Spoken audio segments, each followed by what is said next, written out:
Ma'am Emmy, naghihintay na po ang kotse pati almusal. Ready na po ba kayo?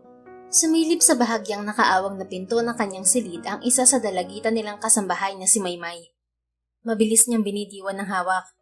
Nakita mo? Nakasuot ako ng bathrobe, di ba? Nakaarko ang mga kilay ni Emmy. Eh di hindi pa. Dagdag pa niya. Ma'am, nagsusungit na naman kayo.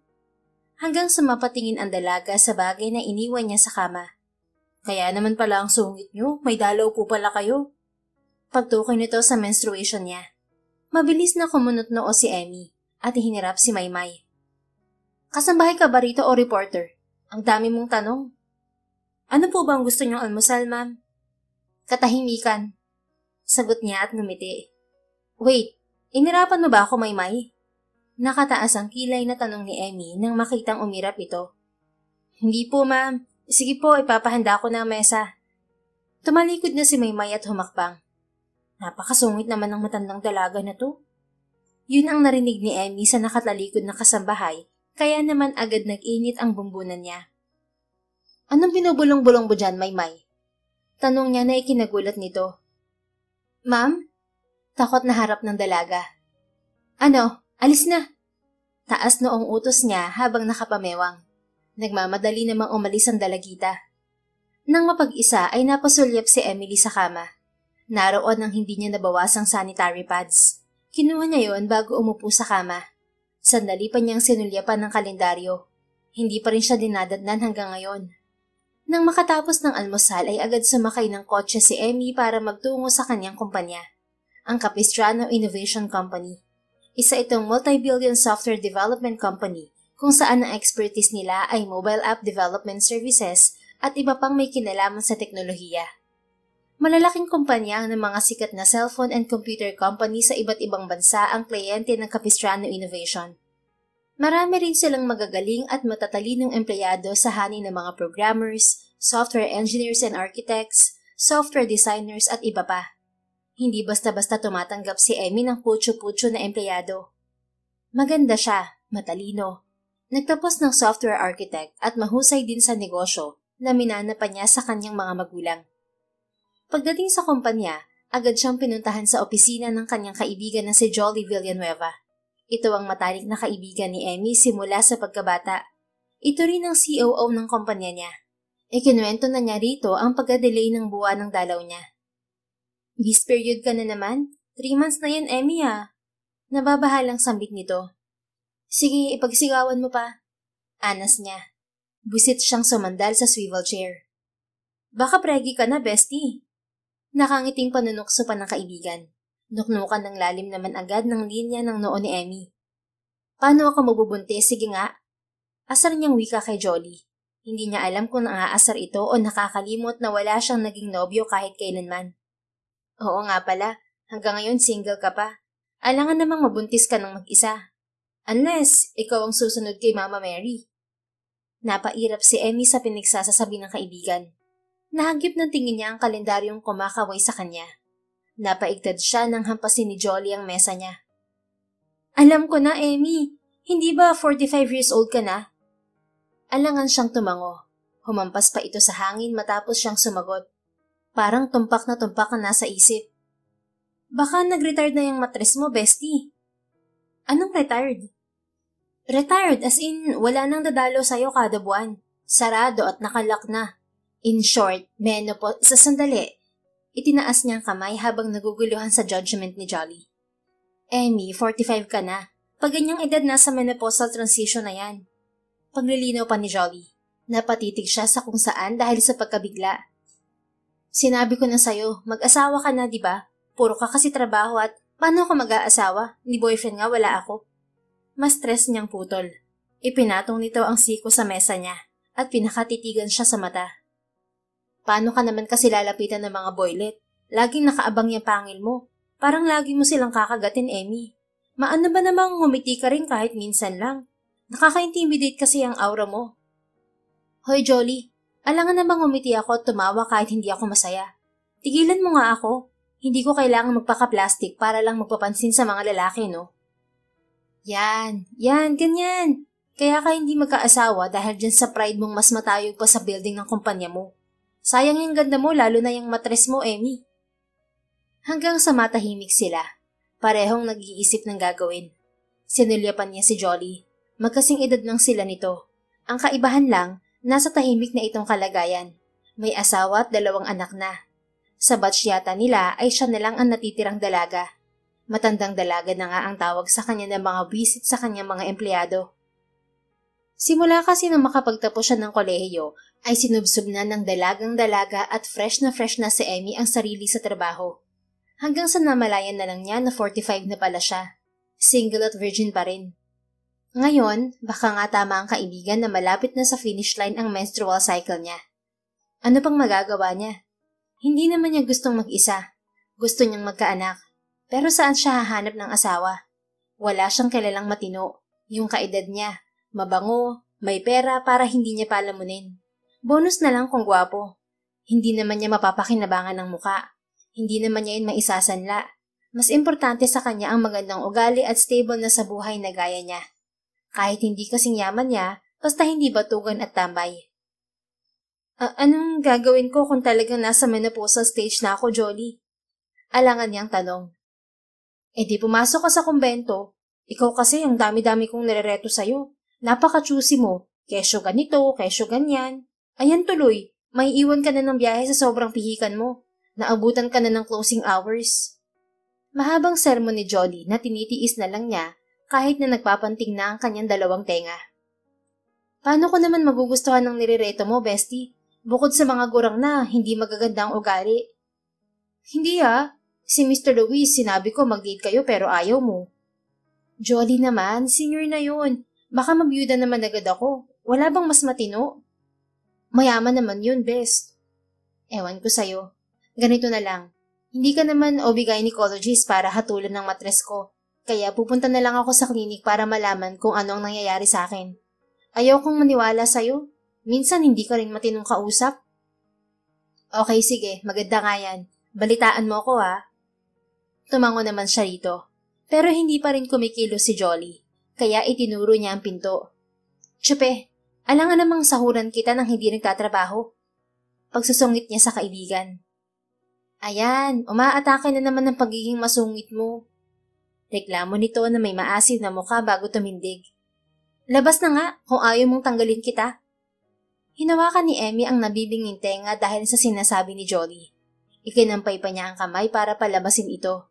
Narinig pa niya ang pagbulong nito nang makalabas. Bandang 11:00 ng umaga nang tawagin niya ang kanyang sekretarya.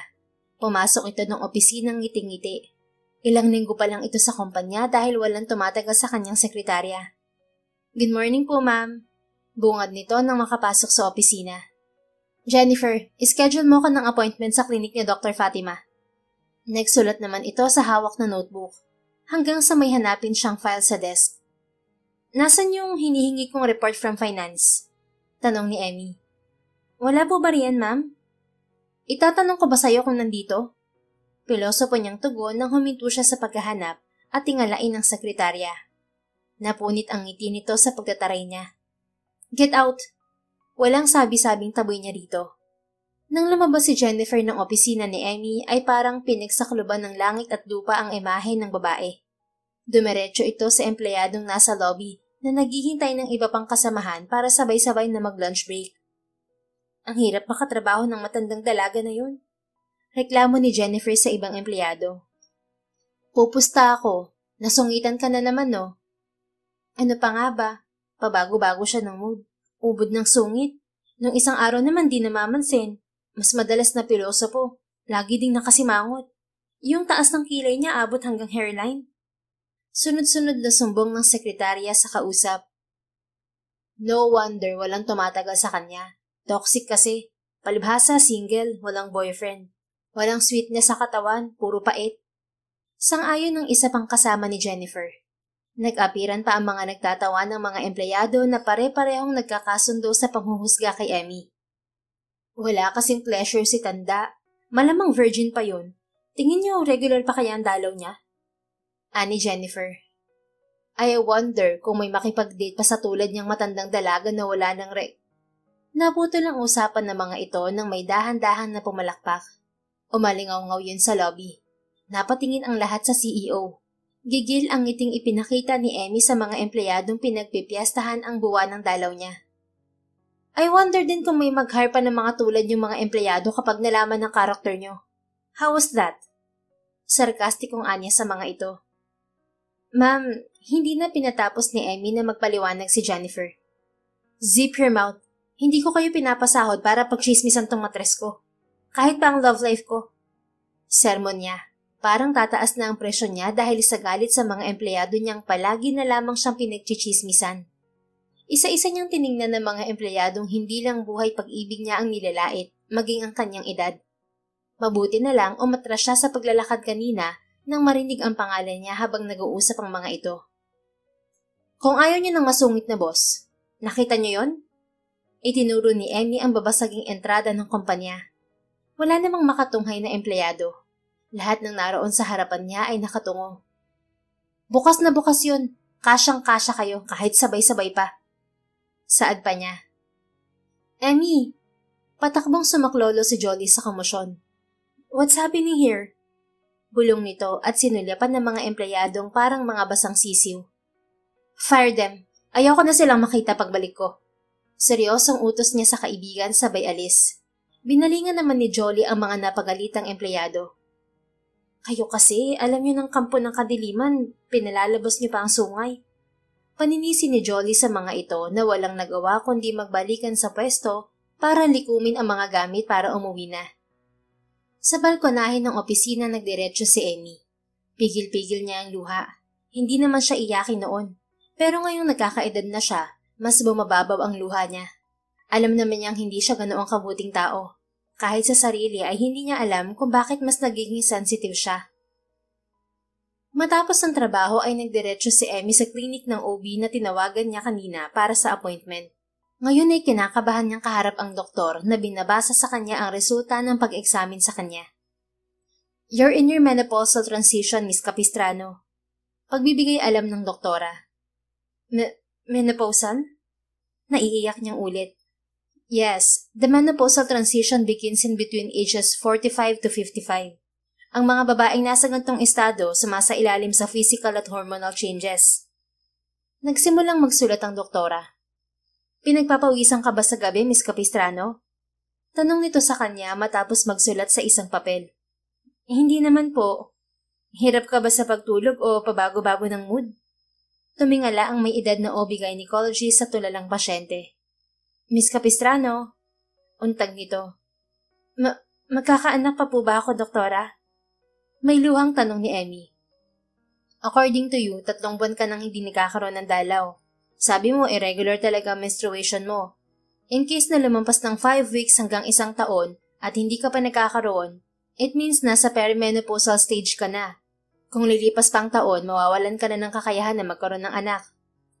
Pumatak ang mga luha ni Emmy nang tumungo. I'm sorry, Miss Capistrano, but it's not too late.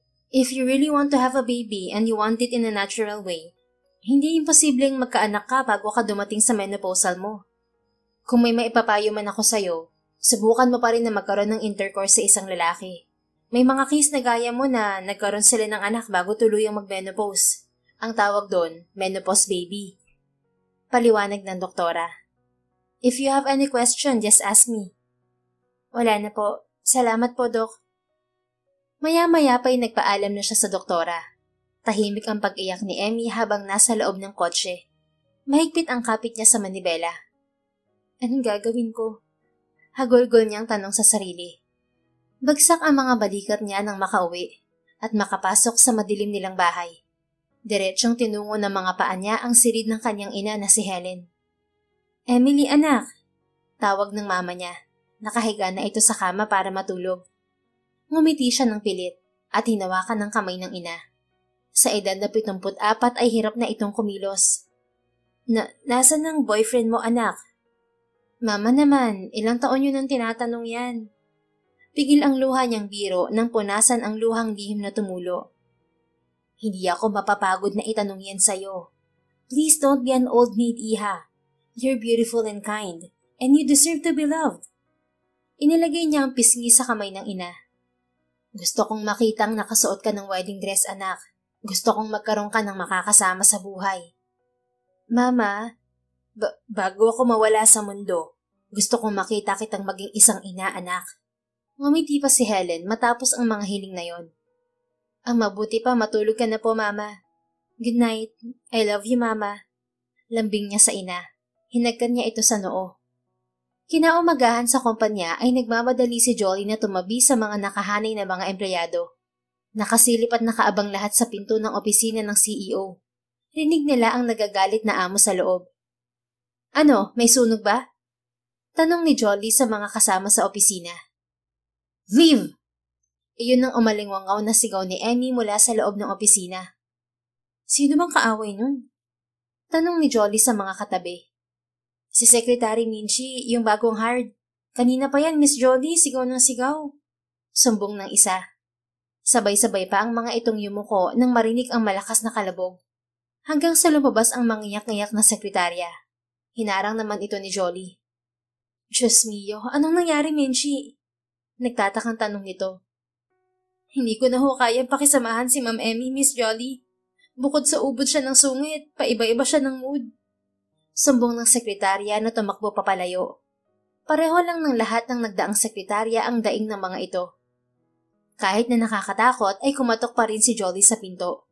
Narinig nito ang boses ni Emmy. Pasok! Kaswal na sagot ng matandang dalaga habang nagsusulat ng kung ano. Napahinto si Emmy nang hindi marinig ang takong ng kaibigan. Nang mag-angat ng muka ay takot itong napahinto. What are you doing, Jolly? Tanong niya. Baka kasi matrigger ka sa ingay ng takong ko. You're strange, Jolly. Anya at ngumiti. Ikaw ang strange, Emmy. Grabe ang mood swing mo, te. Ngayon naman nakangiti ka. Kanina parang kakainin mo ng buhay yung bago mong sekretarya. First day pa lang nun pinagalitan mo agad. Mabilis na lumapit si Jolly sa mesa ng kaibigan. Umikot ang mata ni Emmy. Padabog na binitiwan ng hawak na ballpen. Sabihin mo nga, anong nangyari sa check-up mo? Kamusta ang matres mo? Napakaseryosa siyang tiningnan si Jolly. Hindi niya gustong ibahagi ang nangyari, pero hindi siya makakatiis na hindi sabihin sa kaibigan ang naging resulta ng check-up niya. So meaning, malapit ka na nga mag-menopause?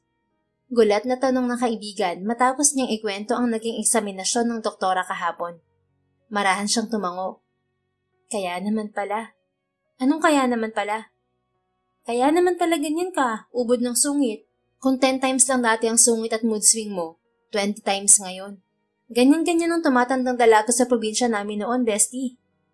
Anas pa ng kaibigan na inukupahan ng sili roon. Ewan ko ba, Jolly? Talagang patagal ng patagal, paikli ng paikli ang pasensyang meron ako. Kinokontrol ko naman kaso talagang gigil pa niyang tinikom ang kamaong hindi niya alam kung saan isusuntok. Hanggang sa makita ni Emmy na pinagmamasdan siya nakaharap. Oh, bakit? Tanong niya dito. Tanggap mo na? Ang alin, Jolly? Tanggap mo nang magme-menopause kang virgin at walang anak? Wala naman akong magagawa. Pinatatag ng CEO ang tinig at kinontrol ang mga matang nanunubig. I'm freaking 45. Sinong papatol sa akin, Jolly? Mapait niyang dagdag at kunwaring hinarap ang mga trabaho.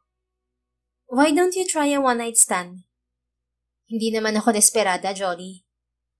Anong gagawin natin, Emmy? Naiinip na tanong ng kaibigan. Ang gagawin natin ay ang maghanap ng bago kong sekretarya. Yung hindi magtitrigger ng menopausal symptoms ko. Malungkot ang anyo ni Jolly nang hawakan siya sa kamay. Seryoso siyang napatingin dito. Naghahanap tayo ng paraan, Emmy. Hindi pa huli ang lahat. Kapag may naisip kang ideya, sabihan mo lang ako. Susuportahan kita. Tumango siya habang kontrol ang mga luha. Dumukwang pa ang best friend niya sa mesa para yakapin siya. Sabihan mo ang HR management para sa bago kong sekretarya. Bulong niya kay Jolly bago ito tuluyang lumabas ng opisina. Siya naman ay muling umupo at ipinagpatuloy ang trabaho. Sa kabilang banda naman ay natutulog ang hubad-barong binata na si Max. Mag-isa na lamang si Max sa buhay. Ang kanyang ina ay namatay sa panganganak sa kanya dahil maedad na ito noong ipinagbuntis siya. Ang kanyang ama ang mag-isang nagtaguyod sa kanya. Hindi na ito nag-asawang muli. Nag-focus na lamang ito sa pagpapalaki sa kanya. Subalit noong nakaraang taon ay pumanaw na rin ito dala ng katandaan. Kaya ngayon ay mag-isa na lamang siya sa buhay at umuupa sa isang maliit na apartment sa Maynila. Matapos makagraduate ay hindi pa siya nakakahanap ng trabaho sa kumpanya. Pero sanay siyang sumideline sa kahit na anong uri ng trabaho, basta marangal. 25 years old na si Max. Pahinto-hinto siya sa pag-aaral dahil hindi naman mayaman ang yumaon niyang ama. Kaya kailangan muna niyang magtrabaho at mag-ipon para makabalik sa eskwela habang rumarakit pa rin. Sinikap niyang makapagtapos ng computer science kahit na pahinto-hinto. Programmer sana ang apply niya sa Capistrano Innovation. Subalit secretary lamang ang urgent hiring noong araw na yon. Tinanggap na niya dahil pwede naman daw siyang mapa-absorb sa ibang posisyon kapag may available hiring na. Natuwa pa siya dahil agad-agad ay na-interview siya, habang sa ibang kumpanya ay puro tatawagan pa siya sa exam at interview. Kaysa naman tumambay siya, magsesekretaryo na lang muna siya. Hinihintay na lamang niya ang tawag ng taga-HR. Maya-maya ay nagising ang binata sa tunog ng cellphone. Hello, this is from Capistrano Innovation Company. Is this Mr. Maximilian Guerrero? Bungad ng nasa kabilang linya pagkasagot niya. Yes. Paus pa na sagot niya. You're hired, Mr. Guerrero. Please report today at exactly 8 a.m. Napabalikwas sa pagkakahiga ang binata sa tuwa. Yes, darating ako. Nagmamadaling ibinaba ni Max ang tawag. Mabilis niyang hinagilap ang towel at ang susuoting damit. Pagkatapos maligo at maisuot ang puting polo na may kurbata, ay kaswal siyang humarap sa salamin at ngumiti. Yahoo! Sigaw ni Maximilian nang makalabas ng apartment at sumakay sa kanyang foldable electric scooter. Ilang minuto lang ng biyahe ay nakarating na siya sa tapat ng isang building na mangha niyang tiningala. May ngiti siya na bumaba sa foldable electric scooter niya. Natutupi yon kaya bitbit niya hanggang papasok ng Capistrano Company. Ang angas! Manghang bulalas ni Max habang nililibot ang tingin sa malawak at puro salamin na dingding. Sa totoo lang ay pangarap talaga niyang makapasok sa kumpanyang yon. Hindi man akma sa kurso niya ang papasuking trabaho, ayos lang. Nasa sikat at malaking kumpanya pa rin naman siya. Sinimulan niyang maglakad. Napatingin siya sa ilang empleyado na dumaraan sa harapan niya. Napasipol pa siya at namulsa. Sandali niyang inayos ang kurbata. Ganoon na rin ang suot ng sling bag na itim. Iniwan na muna niya sa mga guard ang foldable scooter niya dahil bawal daw sa loob ng building. Bagay na bagay ako rito. Anya. Excuse me, sir. Hinarang siya ng isang babae. Ngumiti siya at itinuwid ang likod. Ako si Maximilian Guerrero. Naging alangan ng mukha nito. Nagtaka siya nang may lumapit pang 2 empleyado sa harap niya. Maximilian? Yung bagong sekretarya ng CEO? Sunod-sunod na usisa ng mga ito dahilan para mag-arko ang kilay niya. Oo, ako nga. Kilala niyo agad ako. Oo naman. Balitang-balita ang pangalan ng mga bagong hired na sekretary ni Boss Sungit. Bigla ay sabay-sabay na hinawakan si Max ng 2 babae at 1 lalaki. Paatras siyang itinulak ng mga ito. Napadpad na sila sa gitna ng lobby. Sandali, anong ginagawa niyo? Nagtatakang tanong niya. Unang araw ko bilang sekretarya ng CEO. Dagdag pa ng binata. Nililigtas namin ang buhay mo, Pogi. Pare-parehong sagot ng 3. Ang pagpasok sa opisina ng CEO ay parang pagpasok mo na rin sa impyerno. Ani pa ng isa. Hindi kami papayag na ang batang tulad mo at gwapo mapapariwara ang buhay. Saad pa ng isang babae na lumapit. Naguguluhan si Max nang pumiksi sa mga kamay ng mga ito. Makinig kayo. Alam ko ang pinasok ko. Hindi ako natatakot kay Miss Emily Capistrano. Naipaliwanag na sa akin ng HR manager ang pinasok ko. Kaya magsitabi kayo. Hinawi niya ang 3. Kanina nang kausap niya sa telepono ang HR manager, sinabi na nito kung gaano ka-terror ang magiging boss niya. Pinapili siya kung tutuloy pa ba sa trabaho o hindi. Pinili niya ang tumuloy kaysa tumunganga sa bahay. Walang kaba siyang naglakad ng diretsyo patungo sa elevator. Matapang ang mga mata niya na harapin ang kilabot na CEO ng syudad. Aware naman siya sa mga bali-balita tungkol kay Miss Capistrano. Aware din siya na matandang dalaga ito at kinatatakutan. Sa isang pinto, huminto ang itim at makintab na sapatos ni Max. Babasagin ang pinto pero malabo ang loob ng opisina. Naaaninag niya lang ang hugis ng isang babaeng nakaupo. Tumalon-talon si Max para mabawasan ng kaba bago nagplaster ng ngiti sa labi. Kumatok siya at binuksan ang pinto. Normal siyang naglakad at tumapat sa isang mesa. Good morning, Ma'am Emily.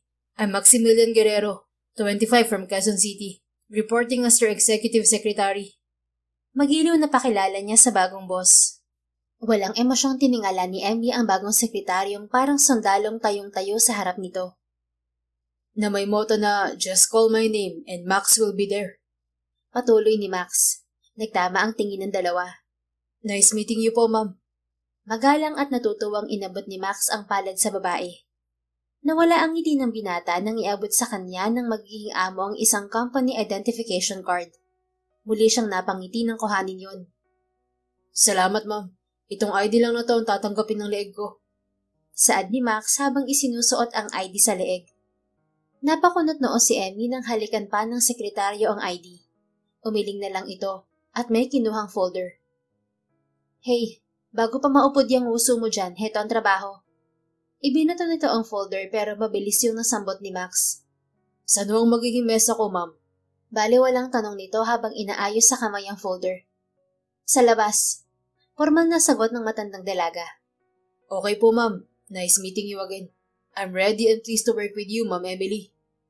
Yumuko pa siya na tila isang rey ng pagsisilbihan ng CEO na masungit. You can call me 24/7, ma'am. Just call my name and Max will be there. Can you just do your work? Pagtatalay nito na may kasama pang irap. Ang dami mong introduction. Sige po, ma'am. Sorry po. Ngumiti ang binata habang hawak sa kamay ang folder. Habang naglalakad, napagtanto ni Max na hindi naman pala ganoon katanda ang itsura ng CEO. Ni hindi kulubot ang balat. Mas mukha nga itong 10 taong mas bata sa tunay nitong edad. Maganda si Ma'am Emmy. Parang bagay yata kami. Kaso medyo masungit nga. Pero ayos lang yan, Max. Trabaho lang na maayos at walang sungit-sungit sa taong kailangan ng trabaho. Nakangiting sabi niya sa isip habang naglalakad. Pasipol-sipol na tinungo niya ang kanyang table sa labas ng opisina ng CEO. Hinila niya ang silya sa tapat ng magiging mesa. Sinulyapan muna niya sa babasaging salamin ang boss na atubili sa ginagawa. Maliit ang kanyang naging ngiti. Masaya siyang sa wakas ay makapagtatrabaho sa kumpanyang pangarap ng lahat. Ilang oras din siyang tinuruan ng mga dapat gawin ng sekretarya ng COO. Fast learner naman si Max kaya mabilis niyang nakuha ang mga tungkulin ng sekretary. Madali lang naman pala. Pagsapit ng tanghali ay isang katok ang narinig ni Emmy, dahilan para mapakunot noo siya. Sumungaw doon ang kanyang bagitong sekretaryo. Pumasok at naglakad ito sa tapat ng mesa niya. Ma'am, lunch na ho. Mahinang saad ni Max. Ngayon? Taas kilay niyang sagot. Hindi ho ba kayo mananangalian? Mas lalong umarko ang kilay niya nang ipatong ang mga siko sa mesa at tingalain ng binata. Ano pa kailan mo sa sikmura ko? Siyempre malaki. Ngiting sagot ni Max. Tila hindi apektado sa kanina pa niyang pagsusungit. Ma'am, kapag nakasakit kayo ng ulcer, mawawalan kami ng trabaho dahil mapapabayaan niyo tong sikat niyong kumpanya. Malakas ang loob na sagot nito. Umiling na lang si Emmy at bumalik sa mga papel na nasa mesa. You can go. Bumalik ka na lang sa tamang oras. Wala akong panahon makipagplastikan sa'yo. Okay, ma'am. Basta pag may kailangan kayo, just call my name and Max will be there. Pinilig na lang niya ang ulo nang lumabas ang sekretaryo na sa tingin niya ay determinado at hindi gaya ng mga nagdaang sekretary niya na isang tingin lang niya ay parang maiihi na sa panty. Paglabas ng opisina ay tumuloy na si Max sa elevator para kumain sa kantin ng Capistrano Innovation. Napahinto siya nang bumukas ang elevator at masigabong palakpakan ang bumungad sa kanya. Naroon ang manghang-manghang mga empleyado ng Capistrano Innovation Company.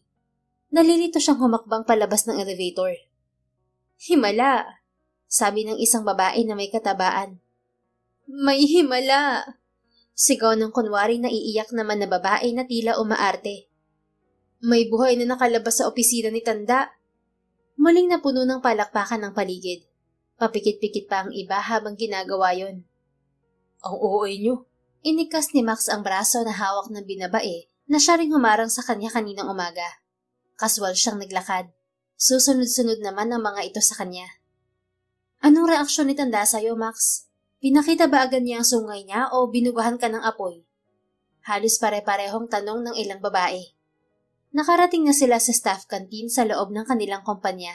Siya ay kaswal na kumukuha na ng pagkain, habang ang mga chismosa niyang mga katrabaho ay nakatunganga pa rin sa kanya at kumakalap ng chismis. Mabait naman si Mama. Napalinga si Max sa mga kasamahan na huminto at parang ayaw pumayag sa sinabi niya. Okay, sige, hindi siya ganun kabait. Pagbawi niya habang inilalagay ang pagkain sa plato. Masungit siya, Max. Sobrang sungit. Sabay-sabay na sagot ng iba. Hanggang sa lamesa ay sinundan siya ng mga kasamahan. Magpustahan tayo. Isang araw ka lang dito sa kumpanya. Hamon ng binabae na naglagay ng 1,000 sa mesa. Ako ngayong araw lang.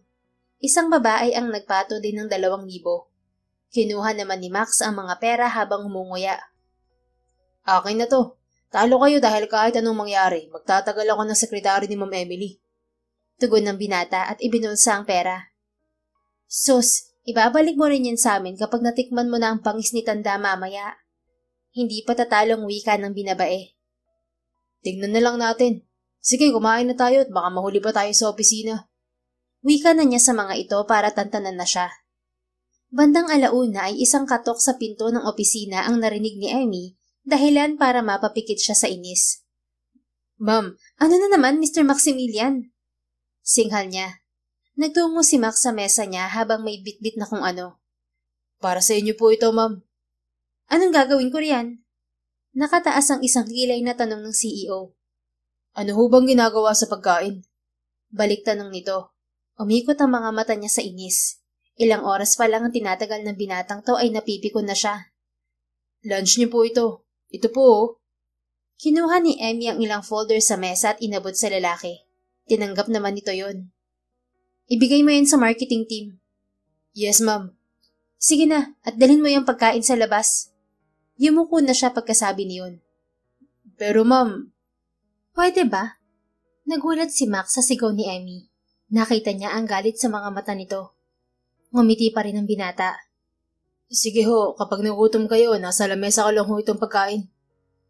Naiwang nagtataka si Emmy sa loob. Pinanood niya sa glass wall ang sekretaryong inilagay nga ang pagkain sa mesa nito bago ito umalis. Maya-maya ay pumasok naman sa opisina niya si Jolly. Emmy! Muling umikot ang mga mata ng CEO nang marinig ang matining na sigaw ng kaibigan. Nakita ko na yung new hard secretary mo. Ba't di mo naman sinabing tall, dark, handsome at bagets pala siya? Bata pa yon kaya tantanan mo. Seryosong putol niya at humarap sa laptop. Umupo naman sa silya si Jolly. Ito naman, nagselos agad. Wisit niyang sinulya pa ng kaibigan. Anong selos? Kilabutan ka nga, Jolly. Bata pa yon. Puro kakalokohan. Anya. Sorry na. Reto ko na lang siya sa ibang bagets natin dyan sa finance. Wala akong pakialam. Basta gawin nila mga trabaho nila. Sagot pa rin ni Emmy. Hanggang sa tumahimik ang kaibigan. Wait, nagkaroon ka na ba, bestie? Nahihiyang tanong nito. Nabitin ang mga daliri ni Emmy sa pagtipa ng keyboard. Marahan niyang sinalubong ang tingin ni Jolly bago umiling ng kaunti. Wala pa rin? Wala pa. Papaabutin mo pa talaga ng 1 taon yan? What do you want me to do then? Kung nakikipag-date ka na kaya hanggat wala pa tayo sa point na yon, tapos pabuntis ka agad. Wala akong type at wala akong time sa ganyan, Jolly. Maasim agad na mukhang sagot ni Emmy at bumaling muli sa laptop. Ganyan ka na lang. Sasayangin mo talaga ang matres mo. Hahayaan mong ma-menopause ka nang walang kahit isang anak? Anong gagawin ko? Sa wala nga. May kalakasang sagot niya na nakapagpakurap sa kaibigan. Alangan namang tumihaya ako riyan sa daan o mag-abang ng kusina at sabihin na anakan ako. Dugtong niya na ikinatahimik naman ito.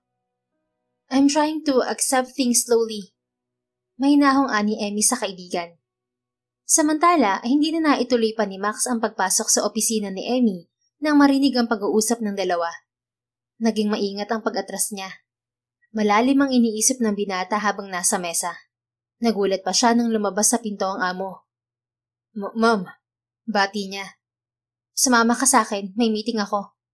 Formal na utos nito. Copy, ma'am. Otomatikong tumayo at sumunod si Max sa CEO. Nang makasakay sa elevator ay may ilan pa na nakasakay sa loob. Agad na umatras ang mga ito nang makita si Emmy. Sinuli pa ni Emmy ang sekretaryo na pinauusod ang mga taong naroon na para bang isang sikat na celebrity ang CEO. Ladies first, ma'am.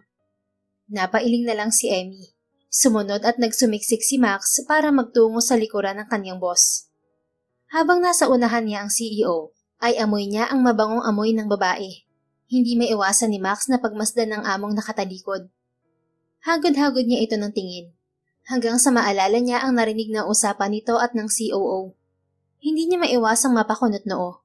Maganda ang boss niya at wala sa edad ang itsura. Kaya bakit naiwan sa biyahe ang tulad ng CEO nila? Sa katahimikan ay napahawak sa ilong si Emmy. Agad na tumikwas ang kilay. Gigil ang paglingon niya sa mga empleyado. Sinong umutot? Hindi bumubok ang bibig niyang tanong. Nagtakipan lang ng ilong ang mga ito at sabay-sabay na umiling. Hindi ako yun, sagot ng isa. Hindi ganyan kabaho ang utot ko, no? Sagot pa ng isa. Hinarap ni Emmy ang bagong sekretaryo. Aba ma'am, lalong hindi ako yun. Tanggi ni Max na nakaharang ang folder sa ilong. Pumikit si Emmy dahil sa umaalingaso na amoy sa loob ng elevator. Mamo. Inabot ni Max ang suot na korbata sa kanya. Hinawakan pa siya nito sa magkabilang braso para ilapit sa suot-suot nito. Tiningala niya ang binata. Gamit ang folder ay pinaypayan siya ng sekretarya. Siniko pa nito ang katabing kasamahan. Magpabango ka at hindi na yata nakapagpigil yung pasabog na yan. Saad ni Max sa katabi. Nagmamadali namang nag-spray ng pabango sa ere ang lalaki. Bumaba ang tingin ni Max kay Emmy. Pareho silang natigilan nang maghinang ang kanilang mga mata. Hindi maitatanggi ni Emmy ang kagandahang lalaki nito. Ngayon niya lang napansin na kulot ang itim na buhok nito habang mahahaba ang pilik mata. Napakunot noon naman ang kinakabahang si Max dahil sa pagkakatitig ng among nakatingala dito. Ma'am? May ibang kiliti ang dumaloy sa katawan ni Emmy nang maramdaman ang pagpisil ng binata sa magkabilang braso niya, dahilan para mapaigtad siya. Ang bantot! Naisigaw niya tuloy bago bumitiw sa pagkakakapit kay Max. Nagulat din si Max, at parang mas lalong kumabog ang puso. Kung walang aamin sa inyo kung sinong umutot, ipatatanggal ko kayong lahat. Banta ni Emmy para mawala ang tensyon na nararamdaman sa katawan buhat sa haplos ni Max. Nang magbukas ang pinto ng elevator ay nauna siyang lumabas. Punas-punas niya ang ilang butil ng pawis na hindi niya alam kung dahil ba sa baho o sa kaba dahil sa bagong sekretary. Tuloy-tuloy siyang lumabas ng gusali hanggang makarating sa parking lot. Ma'am! Sigaw na habol ni Max. Binuksan ni Emmy ang pinto ng kotse niya. Ako na po magmamaneho. Marunong po ako at may lisensya rin. Pero natigilan si Max nang mahawakan ng kamay ni Emmy. Huwag ka nang sumama, ako na lang. Nauutal na wika ng CEO. Malakas niyang binuksan ang pinto ng kotse pero pigil-pigil yun ng binata. Pero sabi niyo, isasama niyo ako. Nagbago na ang isip ko. Hindi ka pala kailangan doon. Sumakay na si Emmy sa driver's seat. Pero hindi pa rin hinahayaan ni Max na maisarado niya ang pinto ng kotse. Kailangan niyo ako dahil ako ang sekretary niyo. Pag sinabi kong wag na, wag na. Inis niyang sabi sabay sarado ng pinto ng sasakyan. Di naman sinasadyang naipit ang daliri ni Max. Nakangiwi siyang hawak-hawak ang namumulang daliri. Tinanaw na lang niya ang kotse ni Emmy. Wala siyang nagawa kung hindi ang bumalik sa loob ng kumpanya. Nagtungo siya sa opisina ng CEO at nilinis na lamang ang mesa nito. Seryoso niyang kinuha ang isang picture frame. Nasa larawan si Emmy kasama ang isang matandang babae. Napangiti siya ng maliit at naalala ang pangyayari sa elevator. Otomatikong ibinaba ni Max ang hawak. Kunwaring nagpupunas ng mesa nang marinig ang boses ni COO. Nakita niyang palapit si Jolly. Miss Jolly. Bati ng nakangiting binata. Nandyan ka pala, Secretary Max. Nasaan si Emmy? Nagpunta po sa meeting, hindi na po ako isinama. Kaya naglinis na lang po ako. Paliwanag ng binata. Hindi ka niya isinama? Nag-iba ho bigla ang desisyon eh. Pagpasensyahan mo na si Emmy at matandang dalaga na yon. Tanong ko lang po, kahit po ba kailan walang nakalapit na lalaki kay Ma'am Emmy? Usisa niya. Kaswal naman na umupo si Jolly sa receiving chair. Napaupo na rin tuloy si Max sa swivel chair ng CEO. Wala, kaya nga tumanda ng dalaga yun eh. Apakasungit. Ang sabi ko nga mag-asawa na. Kwento nito. Wala naman pong problema sa edad niya. Sa tamang panahon, darating din ng lalaking para sa kanya. Maganda po si Ma'am Emmy kaya sure ako na maraming nakakagusto sa kanya ng lihim. Wala sa loob na sagot ni Max. Sabik naman na ipinatong ni Jolly ang braso sa mesa. Tuwang-tuwang pinagmamasdan siya. Pwede ka ba, Max? Tanong nito. Napamaang naman siya. Pwede po saan, ma'am? Pwede ka ba kay Emmy? Ako po? Napakamot siya sa buhok at hindi napigilan ng ngiti. Ilang taon ka na ba, Secretary Max? Usisa muli nito. 25 po. Napaantandaan ng krus si Jolly. Patawarin ako ng Diyos. Napakabata mo pa pala. Kalimutan mo na nga ang alok ko sa'yo. Ani ng kaharap. Napaseryoso naman si Max. Teka, ano gamit na sasakyan kanina ni Emmy? Yung itim po na SUV. Tugon niya. Ha? Bakit yun? Sira pa yun. Hindi pa naaayos ng tagakasa. Otomatikong napatayo si Max. Naku ma'am, baka mapahamak si Ma'am Emmy. Ang layo pa naman po ng pupuntahan niya. Kinakabahan niyang wika.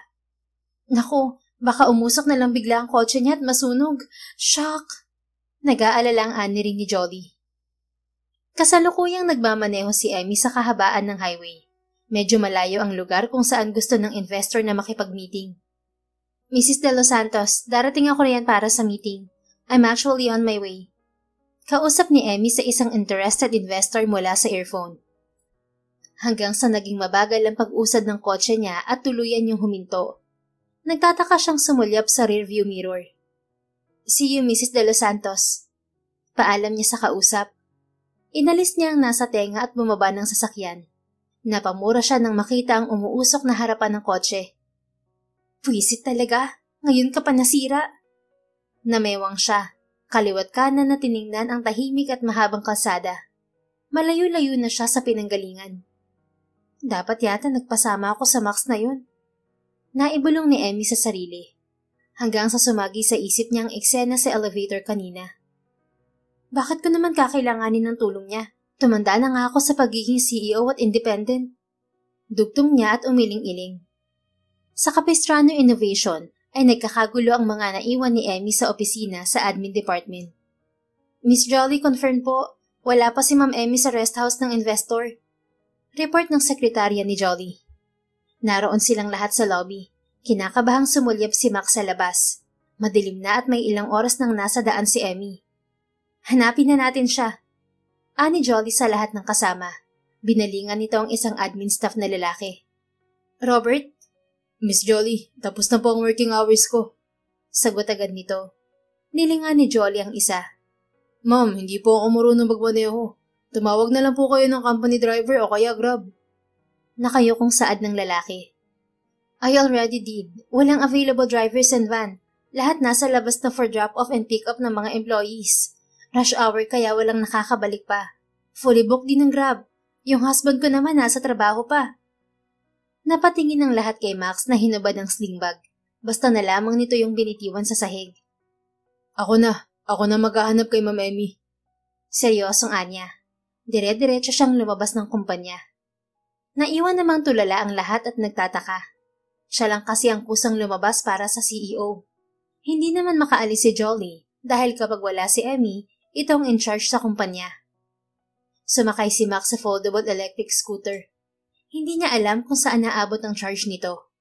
Nang umilaw yun ay agad niyang tinapak ang paa at tuloy-tuloy na pinaandar. Nakakasingit siya sa traffic kaya kahit yun lang ang sasakyan niya, mabilis pa rin niyang mapupuntahan ng dinaanan ni Emmy. Saka na lamang siya kukuha ng taxi kapag nalobat na ang scooter niya. Samantala, laking tuwa ni Emmy dahil may isang matandang lalaki na nagmagandang loob na tulungan siya nang makita na sinisilip niya ang makina ng kotse. Salamat ho, Manong. Tanggapin niyo po ito. Pilit na inabot ni Emmy ang pera sa isang matanda. Paano ho kayo uuwi niyan? Tanong pa niya nang tumayo ito. Buti na lang at hindi pa siya nakakalayo bago nasira ang sasakyan. Kung sa expressway siya nasiraan, malamang mas mahirapan siyang makahanap ng tutulong sa kanya. Tumawag na po ako ma'am sa anak ko. Parating na ho yun. Sige ho, hintayin muna natin siya bago ko kayo iwan. Ngumiti siya. Tinanaw ang tahimik na kalsada. Nakasakay lamang si Manong sa e-bike nang madaanan siya nito kanina. Saktong nagtatrabaho ito sa talyer at may gamit naman sa kotse niya. Yan na ho yata siya, ma'am. Anito. Tumingkayad si Emmy sa parating na motor. Naningkit ang mga mata niya sa backride nito. Sino yung kasama mo, anak? Tanong ng matanda sa anak nito. Nadaanan ko ho dyan sa gilid ng highway, tay. Tumumba yung foldable scooter niya. Nilapitan ni Emmy ang pamilyar na lalaki. Kumpirmado na empleyado nga niya ito nang makita niya ang suot nitong ID. Secretary Max? Nahihiyang nagtaas ng mukha ang sekretaryo. Ma'am. Anong nangyari sa'yo? Bakit ka nandito? Usisa niya habang nililibot ang mata sa maliliit na gasgas nito sa mukha. Halika nga, bumaba ka riyan sa motor. Alalay ni Emmy ang binata nang makababa sa motor. Hawak nito ang sira at natutupi nitong electric scooter. Sinulyapan niya ang matandang tumulong sa kanya. Kilala niyo ho siya, ma'am? Tanong ng Ginoo kay Emmy. Pamangkin niyo ho ba? Singit naman ng anak nito. Sekretarya ko ho siya. Ako na hong bahala sa kanya. Mauna na ho kayo mag-ama at malaking istorbo na kami sa inyo. Pahayag niya. Nakangiti siya hanggang sa makaalis ang motor ng mag-ama. Sumeryoso ang anyo ng CEO nang maiwan sila ni Max. Agad niya itong binitiwan. Aray ko naman. Sambit nito na parang hindi makatayo ng tuwid. Anong ginagawa mo rito, Aber? Inis niyang tanong sa binata. Seryosong sinalubong ni Max ang mata ni Emmy. Sa pagmamadali nitong magmaneho ng electric scooter ay bumangga ito sa kung saan. Inutusan po ako ni Miss Jolie na sundan daw kita. Sira raw yung nagamit mong kotse. Baka kung mapano ka kaya sumunod ako. Mahinang sagot ng binata. Napalunok naman si Emmy at iniwasan ang tingin nito. Naaksidente ka ba? Oo, pero ayos lang ako. Gas-gas lang naman. Buti naman. Wala akong planong bumalik sa Manila nang hindi natatapos ang deal kay Mrs. De Los Santos. Pupunta ako ngayon sa bahay niya. Sasama ka ba? Doon lang nagtagpo ang mata ng dalawa. Oo naman, ma'am. Boss kita kaya dapat lagi tayong magkasama. Then let's go, bago pa magbago ang isip ko. Pagtataray ng CEO. Agad namang kumilos si Max at isinakay sa likod ng SUV ang kanyang scooter. Pagkalipas ng halos 2 oras, narating din nila ang probinsya ng kliyente ni Emmy. Sinalubong sila sa labas ng isang babae nang makarating sila sa isang magarang bahay. Nasa 50 years old na ang ginang pero bakas pa rin ang ganda at karangyaan sa suot nitong damit at mga alahas sa katawan. Emmy! Ngiting-ngiting bati ng ginang. Mrs. De Los Santos, good evening. I'm sorry we're late. Niyakap siya ng investor na matagal na niyang kakilala. It's okay, Iha. Maaga pa rin naman. Napatingin ito sa paika-ika na si Max. Who is he, Emmy? Your boyfriend? Natutuwang tanong nito. Hindi po, sekretarya ko po siya. Magandang gabi po. Bati ni Max sa ginang at lumapit na ito sa 2 babae. I thought single no more ka na, Emmy. Pero in fairness, bagay kayo. Biro nito. Nagkatinginan sila ng binata. Mrs. De Los Santos naman, kabata-bata nitong sekretary ko para isipin niyo yan. Katwira naman niya. Ang bata, yung minor de edad, ma'am. 25 na kaya ako. Bulong sa kanya ni Max. Impit ang inis ng magandang dalaga nang lingunin ito. Huwag kang bumulong sa tenga ko. Sisikuhan kita dyan. Banta niya sa binata. Ipinakita pa ang matulis na siko. Hanggang sa matawa ang investor na inoobserbahan pala sila. Ang ganda niyong tingnan. Para kayong nag-aaway na magtiyahin. Biro nito sabay tawa. Plastic ang naging ngiti ni Emmy. What's your name, Iho? Baling nito kay Max. Max po, ma'am. Nice to meet you, Max. I'm Corina De Los Santos. Matagal na kami magkakilala nito si Emmy at ngayon ko lang siya nakitang may kasamang lalaki. Tila nanunod yun itong wika. Wala namang umimik sa dalawa. Kaya iginiya na sila ng ginang na pumasok sa loob ng bahay. Sa isang mesa nila na pag-usapan ng inaalok na share sa ginang. Hindi naman siya nahirapan kaya agad itong pumirma. Nagamay ang 2 babae nang matapos ang contract signing. I'm really pleased to have you in our company, Mrs. De Los Santos. I know how great and intelligent a CEO you are, Emmy. Kaya hindi ako nagdalawang isip na bumili ng share sa'yo. Napangiti si Max sa narinig. Nang iaabot ni Emmy ang folder ay napangiwi siya nang maramdaman ang kirot sa braso niya. Bakit? Tanong ni Emmy. Wala. Kaila niya. Anyway, dito na kayo kumain at dito na rin kayo magpalipas ng gabi. You're very much welcome here. Kung okay po sa boss ko, ayos din po sa akin. Sagot agad ng binata. Pumayag na rin si Emmy dahil pagod na sila pareho, lalo na ang kanyang sekretaryo. Nang tumayo siya ay ginala sila ng investor sa magiging kwarto nila.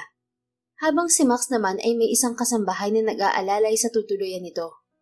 Habang nasa loob niyang salid si Emmy ay tinawagan niya sa cellphone si Jolly. Hello Jolly, bakit mo pinasunod ng bata na to sa akin?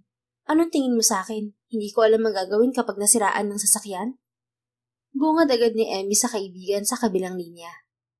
Emily, hindi ko inutusan yan. Siyang basta nagsabing hahanapin ka niya.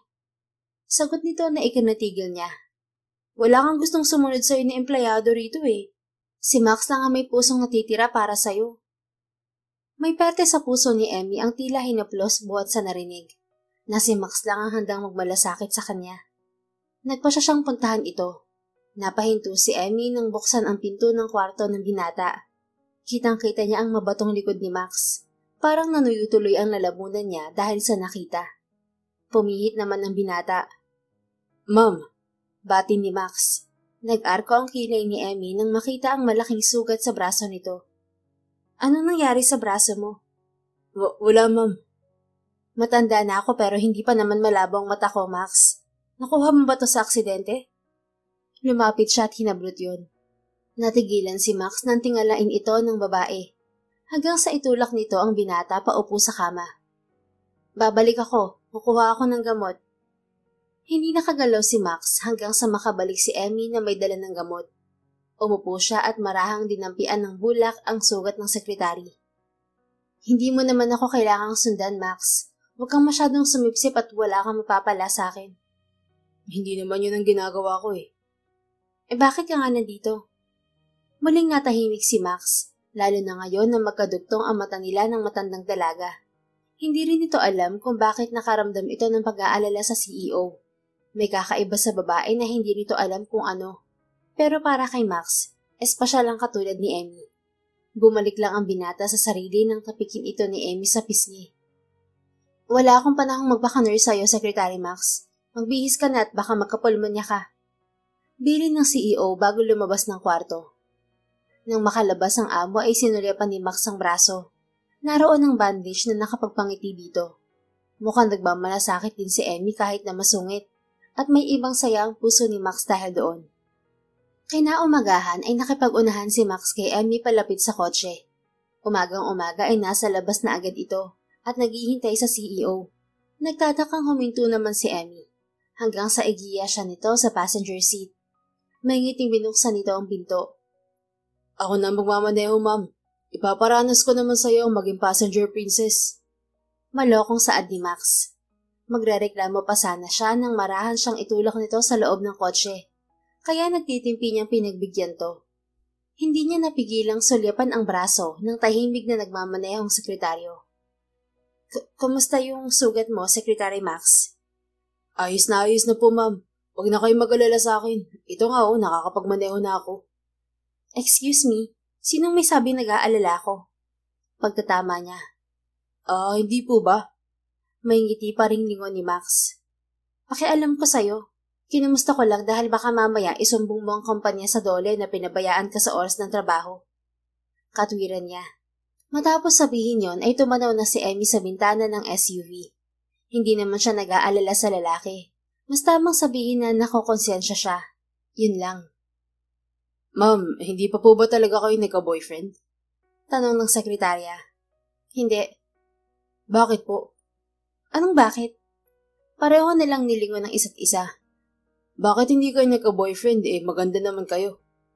Natitigan ni Emmy ang mga mata ni Max saglit bago nito ibinalik sa kalsada ang tingin. Nararamdaman niya ang pag-iinit ng pisngi kaya bumaling siya muli sa binata. Uy, kinilig si ma'am. Tukso ng sekretaryo. Nang abutin nito ang kanyang tagiliran ay pareho silang natigilan. At muling nagkatitingan. Sa kanilang anyo ay parehong ramdam nila ang tila kuryenteng gumapang dahil sa ginawa ng binata. Huwag mo nang uulitin yun, Secretary Max. Kung hindi, sisisantihin kita. I'm your boss. You have to respect me. Kinakabahang banta niya. Yes ma'am, sorry po, nadala lang. Pagdating sa kumpanya, tinanaw na lang ni Max si Emmy na naunang maglakad papasok sa loob ng kumpanya. Isang malalim na hininga ang kanyang ginawa. Umaabot sa puso niya ang kuryente sa tuwing nagkakalapit ang balat nila ng masungit na CEO. Dahil doon ay mas lumalim ang kuryosidad niya sa babaeng yun. Sayang, buhay pa si ma'am. Ani ng empleyado nang masilayan si Emmy sa lobby na papasok. Akala niyo ba deads na ako? Singhal ni Emmy sa mga tauhan. Narinig pala nito ang bulungan ng mga empleyado. Masamang damo to, parang kayo. Kaya matagal-tagal pa tayong magkakasama-sama. Nakangiting beking anya sa mga empleyado mula sa admin department. Wala naman siyang problema sa mga empleyado niya mula sa ibang department. Sa mga taga-admin na araw-araw niyang kasama sa opisina ang problema niya sa attitude ng mga ito. Trabaho na! Inis na singhal niya sa mga ito. Nagtungo siya sa opisina niya at nakakabinging sigaw ni Jolly ang namayani roon. Praise the Lord! You're alive, Emily! O.A. na wika nito sabay yakap kay Emmy. Umikot ang mga mata ng matandang dalaga habang yakap ng kaibigan. Hanggang sa humarap ito sa kanya. Okay ka lang ba, bestie? Wala bang nangyari sa'yo? Virgin ka pa rin ba? Mabilis na tinakpan ni Emmy ang bibig ni Jolly at lumingon sa labas ng opisina. Ano ba yung sinasabi mo, Jolly? Tanong niya at inalis ang palad sa maruming bibig ng kaibigan. Ito naman hindi na mabiro. Hanggang sa makita nito sa labas ng glass wall si Max, hinablot nito ang braso ni Emmy. Magkasama kayo di ba, Gets? Wala man lang bang nangyari sa inyo, girl? Kidlatan ka sana, Jolly. Nanggagalaiti na awat ng CEO sa matabil nitong kaibigan. Sinulyapan niya ang sekretarya sa labas. Dahil sa asiwa ay agad niyang ibinaba ang blinds at kinakabahang inokupahan ng swivel chair. Bakit, Emmy? Lalaki si Max, single, at babae ka na mas lalong single and ready to mingle. Hindi man lang ba pumitik yung matres mo, ha? Napapikit naman si Emmy. Please get out, Jolly. Konti na lang makakalimutan ko ng kaibigan kita. Banta niya. Okay, aalis na po. Matuli naman itong lumabas. Dahil siguro nakita ang namimintig na ugad sa gilid ng kanyang noo. Napahinga si Emmy nang maiwan mag-isa. Nang tumitig sa kawalan ay hindi niya makalimutan ang kuryenteng unang beses niyang naramdaman mula sa isang lalaki. Pero bakit sa bata pa na yon? Isang katok ang narinig ni Emmy nang lumipas ang maghapon. Nang marinig ang boses ni Max ay pumormal siya at umaktong abalan ng papasok na ito at papalapit sa table niya. Ma'am, hindi pa ba kayo uwi? It's already 5 p.m.